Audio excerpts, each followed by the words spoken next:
নবীজি সাল্লাল্লাহু আলাইহি সাল্লাম বলেছেন, জিলহজের এই 10 দিন পহেলা জিলহজ থেকে 10 জিলহজ পর্যন্ত এই 10টা দিন নেক আমল করলে আল্লাহর কাছে এর মর্যাদা, মাহাত্ম্য, ফজিলত এত বেশি যে অন্য কোন সময়ের অন্য কোন আমলে আল্লাহ এত খুশি হন না বা আল্লাহর কাছে এত প্রিয় না।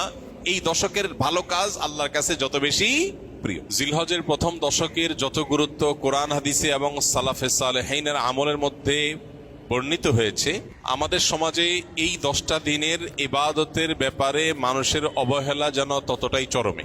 ইসলাম জিলহজের প্রথম 10 দিনের যত গুরুত্ব, যত তাৎপর্য বর্ণনা করেছে, এর ছিটে ফোটাও আমাদের সমাজে সচরাচর চোখে পড়ে না। আমরা কোরবানির পশুর হাট কিংবা গরু ছাগলের আনাগোনা দেখে জিলহজ মাস আসছে সেটা টের পাই, অনুভব করতে পারি। অথচ সাহাবায়ে কেরাম রিদওয়ানুল্লাহি তাআলা আলাইহিম আজমাইন তারা জিলহজের প্রথম 10টি দিন ইবাদতের ব্যাপারে এত বেশি মাশগুল হতেন, এত বেশি রত থাকতেন যে তাদের বাজারে ঘাটে জিলহজের প্রথম দশকের আলামত বোঝা যেত।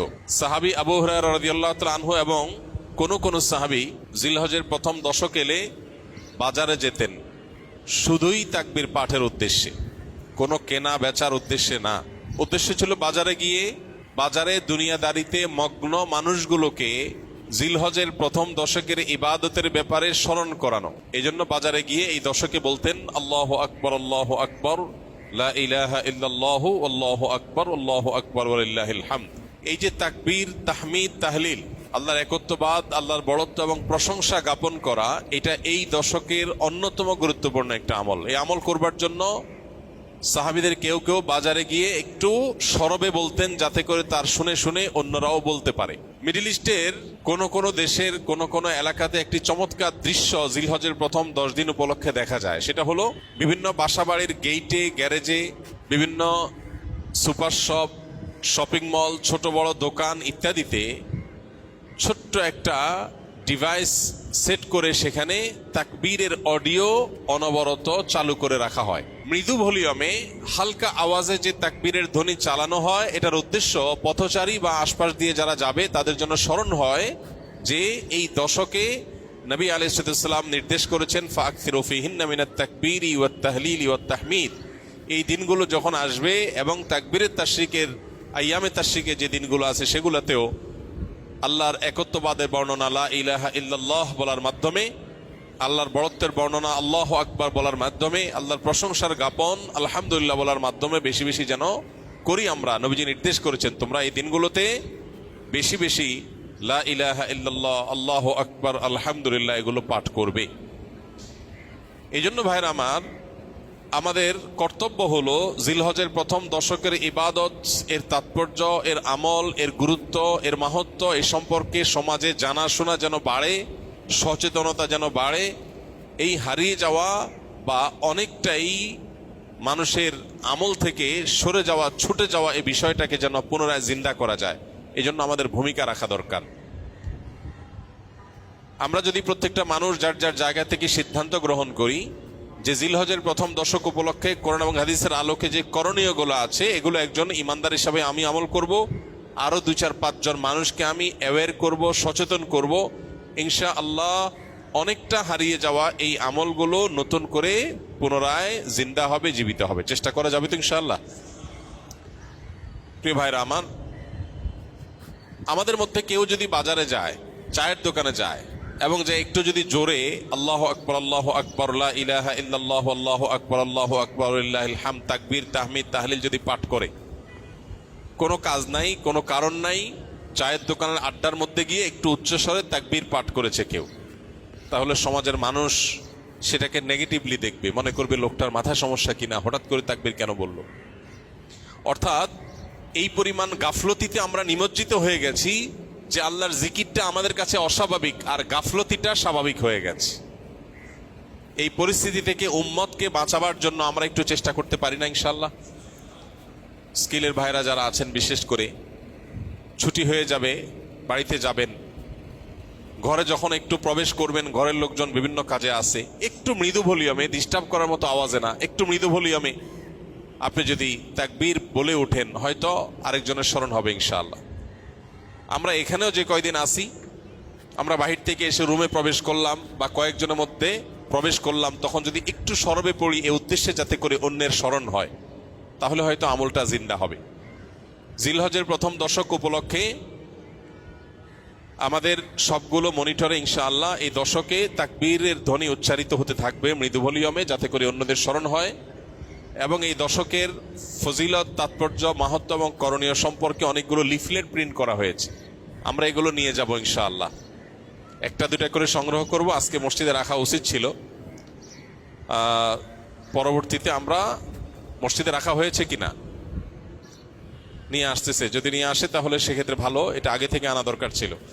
তো এই লিফলেটগুলো আমরা ইনশাআল্লাহ যার যার জায়গা থেকে নিয়ে যাব। আর আমাদের সকল প্রতিষ্ঠানে আসুন্নাহ ফাউন্ডেশন থেকে আমরা একটা ফেস্টুন প্রিন্ট করেছি, 2 সাইজের, একটা ছোট আর একটা বড়। এই ফেস্টুনগুলো আমরা প্রত্যেকটা প্রতিষ্ঠানের একেবারে প্রবেশদ্বারে বা এমন জায়গায় যেখানে সবার অনবরত চোখ পড়বে সেখানে আমরা ঝুলিয়ে রাখবো। এই সবগুলোর উদ্দেশ্যই হলো জিলহজের প্রথম দশককে আমরা ইবাদত এবং আমলের একটা দশকে পরিণত করব ইনশাআল্লাহ। রমজান মাসে আলহামদুলিল্লাহ কম হোক বেশি হোক, ভুল হোক ভালো হোক মন্দ হোক, মিলিয়ে ঝুলিয়ে আমল করার একটা চেষ্টা আমাদের সমাজে আছে। কিন্তু জিলহজের প্রথম দশক উপলক্ষে নেক আমল বা ইবাদতের তেমন কোনো কাজ দেখা যায় না। কাজ একটাই, কোরবানির গরু ছাগল কেনা বেচা। এছাড়া এই দশকের আর কিছু চোখে পড়ে? চোখে পড়ে না। আপনারা বিভিন্ন এলাকার মানুষ আছেন, আমি আপনাদেরকে উদাত্ত আহ্বান রাখতে চাই, অনলাইনে আমাদেরকে যারা শুনছেন তাদেরকে উদাত্ত আহ্বান রাখতে চাই। অনেক কোরবানির গরু ছাগলের হাটে মাইক লাগানো হয় নানান ঘোষণা, অ্যানাউন্সমেন্ট ইত্যাদি করার জন্য। আমি লক্ষ্য করেছি খুবই দুর্ভাগ্যজনকভাবে যে কোরবানির পশু কেনা বেচার হাটের অর্থনৈতিক সুফল বিপুল পরিমাণে, আর্থসামাজিক উপকারিতা অনেক বেশি, এটাকে ঘিরে হাজার হাজার লক্ষ লক্ষ মানুষের জীবিকার ব্যবস্থা হয়। এই দেশ পশু পালনে অনেকটা স্বয়ং সম্পন্ন, পশুর গোশত যতটুকু আমাদের প্রয়োজন হয় তার জন্য স্বয়ং সম্পূর্ণতা অর্জন করেছে শুধু কোরবানির খাতিরে। সারা বছর একটা বাছুর লালন পালন করার পর বা 2 বছর লালন পালন করার পর যখন বাজারে বিক্রি করে কেউ একজন গরিব মানুষের সংসার পালার মতো টাকা হয়ে যায়। বহু মানুষের জীবিকা এই কোরবানির এই ইবাদতের মাধ্যমে আল্লাহ তাআলা ব্যবস্থা করেছেন। কোরবানির এই আমলটা যেখানে একটা ইবাদত, আল্লাহর গুরুত্বপূর্ণ একটা নির্দেশ। নবী করিম সাল্লাল্লাহু আলাইহি সাল্লাম কানা নবী সাল্লাল্লাহু আলাইহি সাল্লাম আকামা রাসূলুল্লাহ সাল্লাল্লাহু আলাইহি সাল্লাম বিল মদিনাতে 10 সিনিন ইউদাহি, নবীজি 10 বছর কোরবানি করতেন, মদিনায় অবস্থান করেছেন এবং কোরবানি করতেন। শুধু বিদায় হজের সময় তিনি হজের সফরে ছিলেন, বাকি বছরগুলোতে তিনি মদিনা থেকে প্রতি বছর কোরবানি করতেন। তো কোরবানির এই আমলটা যেহেতু একটা ইসলামিক কাজ, একটা ইবাদত, সেই ইবাদতকে ঘিরে যে হাট বা বাজার হয় সেখানকার মাইকে গান এবং বাজনা বাজানো হয়, এর চেয়ে দুর্ভাগ্যজনক বাস্তবতার কি আছে? তো আপনাদেরকে আমরা উদাত্ত আহ্বান রাখতে চাই, এইসব মাইকে বিভিন্ন অ্যানাউন্সমেন্ট করতে হয়, বিভিন্ন ঘোষণা দিতে হয়, সেটা দেওয়া হোক। পাশাপাশি বাকি সময়গুলোতে মানুষের অ্যাটেনশন গ্রো করার জন্য গান বাজনা নয়, তাকবীরের ধ্বনি উচ্চারিত হোক। আমরা ইনশাআল্লাহ দাওয়াতের নিয়তে, মাস্তানি না, কিসের নিয়তে? দাওয়াতের নিয়তে এরকম হাট বাজারগুলোতে যারা দায়িত্বশীল আছেন তাদেরকে গিয়ে যদি ফাউন্ডেশন একটা লিফলেট দেই আর একটু হাতে পায়ে ধরে আল্লাহর ভয় দেখাই যে আপনি যে গান বাজাচ্ছেন এই গান শুনে যত মানুষ গুনাহগার হবে, এই হারাম মিউজিকের কারণে যত মানুষ গুনাহগার হবে, আপনি দায়ী হবেন। মানুষ এসছে ইবাদতের একটা কাজের জন্য, পশু কেনার জন্য, আপনি তাকে গুনাহ করতে বাধ্য করছেন, এটা হয় না। এলাকার ওলামা একরাম যাদের প্রভাব আছে, যাদের সামাজিক অবস্থান আছে, সেরকম ভালো 2-4টা মানুষকে সাথে নিয়ে আমরা দাওয়াতের উদ্দেশ্যে বললাম। আমাদের কথা যদি কেউ আমল নাও করে সওয়াব তো আমরা পেয়ে যাবো ইনশাআল্লাহ। চেষ্টা করা যাবে না ইনশাআল্লাহ? আমরা যদি এটা কেউ করতে পারি, পরবর্তীতে ছুটির পরে এসে বাইজিদের কাছে আপনারা রিপোর্ট করবেন কে কোন বাজারে এই আমলটা করাইতে পারছেন, পারলে ভিডিও করে রেখে দিবেন। আমি ইনশাআল্লাহ ছুটির পরে, আমি হজের সফর থেকে ফিরে আসার পরে আপনাদের মধ্যে যারা এই কাজটা করতে পারবেন আমি আলাদা করে তাদেরকে পুরস্কার দেবো ইনশাআল্লাহ। আর আমার পুরস্কার আর কি, আল্লাহ রাব্বুল আলামিন সবচেয়ে বড় পুরস্কার ইনশাআল্লাহ দিবেন। চেষ্টা করা যাবে না ইনশাআল্লাহ? তো আমরা দাওয়াতের নিয়তে এই পরিকল্পনাটা করব যে কোরবানির পশুর হাটে গান বাজনা নয়, তাকবীর উচ্চারিত হওয়া উচিত। মানুষকে নরমের সাথে যুক্তি দিয়ে বোঝাতে হবে, রাগারাগি না, মানুষের সাথে ব্যবহার খারাপ করা না, দাওয়া হতে হবে সুন্দরভাবে। চেষ্টা করা যাবে না ইনশাআল্লাহ? একটা লিফলেট নিয়ে গেলেন কোরবানির পশুর হাটে, যে জায়গায় লাগাইলে কারোর ক্ষতি হবে না, কারোর ওয়ালে পারমিশন ছাড়া লাগাইলে তিনি কষ্ট পাবেন, নিষেধ করা আছে, এরকম জায়গায় না। যেখানে লাগাইলে কারোর কোনো অসুবিধা হবে না এরকম জায়গায়। কোন একজন রিক্সা চালক ভাই তিনি সম্মতি দিয়েছেন তার রিক্সার পেছনে লাগাতে, তাহলে তার অনুমতি নিয়ে তার পেছনে লিফলেট লাগাই দেন, যাতে করে এটা দেখে 10 জন মানুষ আমল করে। একটা হারিয়ে যাওয়া সুন্নাহকে, একটা হারিয়ে যাওয়া বা বেশ কয়েকটা হারিয়ে যাওয়া আমলকে আমরা সমাজে পুনরায় জীবিত করার জন্য যদি কাজ করি, তাহলে আমাদের মর্যাদা আল্লাহর কাছে কত বেশি, এ বিষয়ে বহু হাদিস বর্ণিত হয়েছে। আমরা সেই মর্যাদা অর্জন করার চেষ্টা করতে পারি না ইনশাআল্লাহ। এই জন্য ভাইরা আমার, যারা এই কথাগুলো আমরা শুনছি অনলাইনে অফলাইনে, আমরা আরো কয়েকজনের কাছে পৌঁছে দিব। জিলহজের প্রথম দশক শুধু কোরবানির পশু কেনা বেচার দশক নয়, এই দশক ইবাদতের দশক, এই দশক আমলের দশক। নবী করিম সাল্লাল্লাহু আলাইহি সাল্লাম বলেছেন, মা মিন আইয়ামিন আল আমালুস সালিহু ফিহিন্না হাব্বু ইলাল্লাহ মিন হাযিহিল আইয়াম। কিলা ইয়া রাসূলুল্লাহ ওয়ালাল জিহাদু ফি সাবিলিল্লাহ? ক্বাল ওয়ালাল জিহাদু ফি সাবিলিল্লাহ। নবীজি সাল্লাল্লাহু আলাইহি সাল্লাম বলেছেন, জিলহজের এই 10 দিন পহেলা জিলহজ থেকে 10 জিলহজ পর্যন্ত, এই 10টা দিন নেক আমল করলে আল্লাহর কাছে এর মর্যাদা, মাহাত্ম্য, ফজিলত এত বেশি যে অন্য কোন সময়ের অন্য কোন আমলে আল্লাহ এত খুশি হন না বা আল্লাহর কাছে এত প্রিয় না। এই দশকের ভালো কাজ আল্লাহর কাছে যত বেশি প্রিয়। সাহাবীগণ জিজ্ঞাসা করলেন, হে আল্লাহর রাসূল, অন্য সময় আল্লাহর রাস্তায় জিহাদ করলে যে বিপুল ফজিলত, সেটার মর্যাদাও কি এই দিনের চাইতে বা সেটাও কি আল্লাহর কাছে বেশি প্রিয় না? নবীজি বলেছেন, না, ওয়ালাল জিহাদু ফি সাবিলিল্লাহ। অন্য সময় জিহাদ করেও আল্লাহর কাছে এই দশকে নেক আমলের সমান সওয়াব পাওয়া সম্ভব না বা আল্লাহর প্রিয় নয়। তবে অন্য সময় যদি কেউ জিহাদ করতে বের হয়ে তার জান মাল সব কোরবান করে দেয়, তার কথা ভিন্ন, তার সাথে কারো কোনো তুলনা নেই। তাহলে ভাইরা আমার, এই দশকে নেক আমলের ব্যাপারে নবী আলাইহিস সালাম এত বেশি গুরুত্ব আরোপ করেছেন, এত বেশি গুরুত্ব দিয়েছেন, আল্লাহ তাআলার কাছে সবচেয়ে বেশি প্রিয়। এই জন্য এই দশকে আমরা নেক আমল করার চেষ্টা করবো তো ইনশাআল্লাহ। এই দশক উপলক্ষে আমরা 10টি কাজ করব। নাম্বার 1, এই দশক উপলক্ষে সাধারণ যে নেক আমলগুলো আছে, রুটিন যে ভালো কাজগুলো আছে, এগুলো বেশি বেশি করব। কারণ এই যে মাত্র যে হাদিসটা শুনলাম যে এই দশকের ভালো কাজ আল্লাহর কাছে সবচেয়ে বেশি প্রিয়, অতএব আল্লাহর কাছে যেহেতু সবচেয়ে বেশি প্রিয়, রমজানের পরে, রমজান তো মাস হিসাবে সবচেয়ে সেরা, দিন হিসাবে সবচেয়ে সেরা এই দশক, এই দশকের আমল যেহেতু আল্লাহর কাছে বেশি প্রিয়, অতএব এই দশকে যে কোনো ভালো কাজ, 5 ওয়াক্ত নামাজ পুরুষরা জামাতের সাথে তাকবীরুল্লাহর সাথে যতটা গুরুত্বের সাথে সম্ভব পড়বো, আর মহিলারা সময় মতো যথাসম্ভব উত্তম উপায়ে আমরা নামাজ পড়বো। এর বাইরে নফল নামাজগুলো পড়ার চেষ্টা করবো, ইশরাক তাহাজ্জুদের চেষ্টা করবো ইনশাআল্লাহ। যত নফল আমল করা যায়, ফরজ আমলগুলোর ইহতিমাম বা গুরুত্ব আরোপ করা যায় সেগুলো করবো। 1, নেক আমল করা বেশি বেশি, কোরআন তেলাওয়াত, জিকির, আজকার সবগুলো। নাম্বার 2, যত রকম গুনাহ এবং পাপের কাজ আছে এগুলো সারা বছরই নিষিদ্ধ, হারাম। হারাম তো সারা বছরই হারাম। যে আমল, যে কাজ গুনাহ, সেটা সারা বছর করাটাই গুনাহ, কিন্তু এই দশকে করাটা বিশেষভাবে নিষিদ্ধ এবং এই দশকে করাটা বিশেষভাবে জঘন্য। কারণ যে দশকে আল্লাহর কাছে নেক আমল করা প্রিয়, সে দশকে আপনি বদামল করলেন, সেটা আরো জঘন্য হবে না? এই জন্য এমনিতেই সম্মানিত 4 মাস সম্পর্কে আল্লাহ রাব্বুল আলামিন বলেছেন, ফালা তাজলিমু ফিহিন্না আনফুসাকুম। এই দশক, এই মাসগুলোতে তোমরা নিজেদের প্রতি অবিচার করো না। এই জন্য জিলহজের প্রথম দশক সম্মানিত 10 মাস, 4 মাসেরও অংশ, আবার মর্যাদাপূর্ণ দশক, আল্লাহর কাছে সবচেয়ে প্রিয় নেক আমলের জন্য। অতএব সেই দশকে আমরা গুনাহ থেকে, পাপের কাজ থেকে বেঁচে থাকার ব্যাপারে বিশেষভাবে যত্নশীল থাকবো ইনশাআল্লাহ। যে আমলে, যে বদামলের সাথে আমরা জড়িত, যে গুনাহের সাথে জড়িত, এই দশকে সেটাতে বেঁচে থাকার চেষ্টা করব।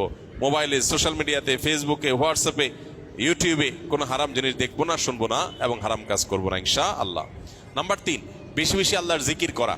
কারণ আল্লাহ তাআলা সূরা হজের 28 নম্বর আয়াতে এই নির্দিষ্ট দিনগুলোতে আল্লাহ বেশি বেশি জিকির করতে নির্দেশ করেছেন। অতএব বেশি বেশি আল্লাহর জিকির, যত রকমের আল্লাহ জিকির হতে পারে, মুখের জিকির, অন্তরের জিকির, এই জিকিরগুলো বেশি বেশি করবো ইনশাআল্লাহ। নাম্বার 4, যাদের হজের তৌফিক হয়েছে তারা এই দশকে হজ করবেন, হজ শুরু করবেন 8 তারিখে। আর নাম্বার 5, যাদের কোরবানির তৌফিক আছে তারাও কোরবানি করবেন, কারণ মান ওয়াজাদা সাআতান লিআন ইউযাহিয়া ওয়া লাম ইউযাহি ফালা ইয়াকরাবান্না মুসাল্লানা।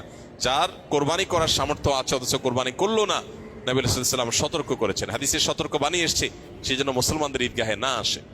এই জন্য কোরবানি করা, এটা হলো 5ম আমল এই দশকের, যাদের তৌফিক আছে। 6 নম্বর আমল হলো, যারা কোরবানি করার সিদ্ধান্ত গ্রহণ করবেন তারা জিলহজের চাঁদ ওঠার পর থেকে নিয়ে ঈদের দিন কোরবানি করা পর্যন্ত এই সময়ের মধ্যে মাথার চুল, গোঁফ, হাত পায়ের নখ এবং শরীরের অবাঞ্ছিত পশম ইত্যাদি এগুলো কাটা থেকে বিরত থাকবেন এই 10 দিন। অর্থাৎ এগুলো চাঁদ উঠার আগে আগে কেটে ফেলবেন। আর কাটবেন কখন? কোরবানির পরে। তাহলে চাঁদ উঠা থেকে কোরবানির সময়ের মধ্যে চুল নখ ইত্যাদি কাটা থেকে বিরত থাকবেন কারা? যারা কোরবানি করার নিয়ত করেছেন। যদিও এখানে কোরবানি যারা করার নিয়ত করেন নাই, যারা কোরবানি করার নিয়ত করেন নাই সে মানুষগুলোর জন্য এই আমলের কথা অনেক উলামা একরাম বলেন এবং উভয়টার সপক্ষেই কম বেশি দলিল এবং যুক্তি আছে। 7 নম্বর আমল হলো বেশি বেশি তাকবীর তাহমিদ তাহলিল পড়া, যেটা মাত্র বললাম। উঠতে বসতে চলতে ফিরতে বাজারে ঘাটে ঘর বাড়িতে সব জায়গাতে আল্লাহু আকবার আল্লাহু আকবার লা ইলাহা ইল্লাল্লাহু আল্লাহু আকবার আল্লাহু আকবার ওয়ালিল্লাহিল হামদ বেশি বেশি উচ্চারণ করা। আমরা মোবাইলের ওই যে কল করলে যে বাজে যে কি বলে ওইটাকে রিংটোন না, ওয়েলকাম টিউন।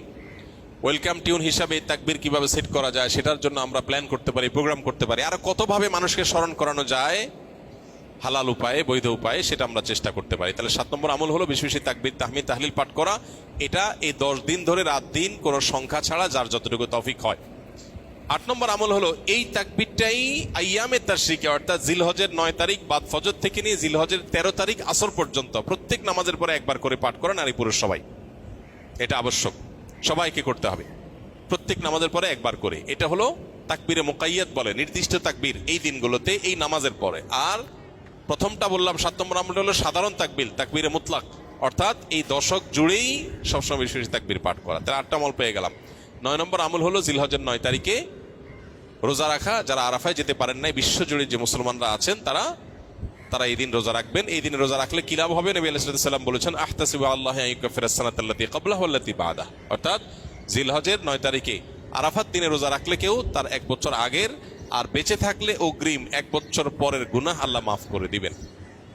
অর্থাৎ সগীরা গুনাহগুলো আল্লাহ তাআলা মাফ করে দিবেন। এই জন্য এই আমলটা করার চেষ্টা করা। শুধু জিলহজের 9 তারিখই নয়, অনেক উলামা ইকরাম জিলহজের 1 থেকে 9 পর্যন্ত এই সবগুলো দিনকে রোজা রাখাটাকে মুস্তাহাব বলেছেন। আর 10 নম্বর আমল হলো ঈদের দিনে যে সুন্নাহগুলো আছে সেগুলো পালন করা। অতএব জিলহজের এই দশককে আমল এবং ইবাদত দিয়ে সাজাবার চেষ্টা করবো তো আমরা ইনশাআল্লাহ। বেশি বেশি তাকবীর তাহলিল তাহমিদ নিজেরা পড়বো, অন্যদেরকে উদ্বুদ্ধ করবো, চেষ্টা করা যাবে না ইনশাআল্লাহ। আল্লাহ রাব্বুল আলামিন আপনাকে আমাকে আমাদের সবাইকে আমলের তৌফিক দান করুন।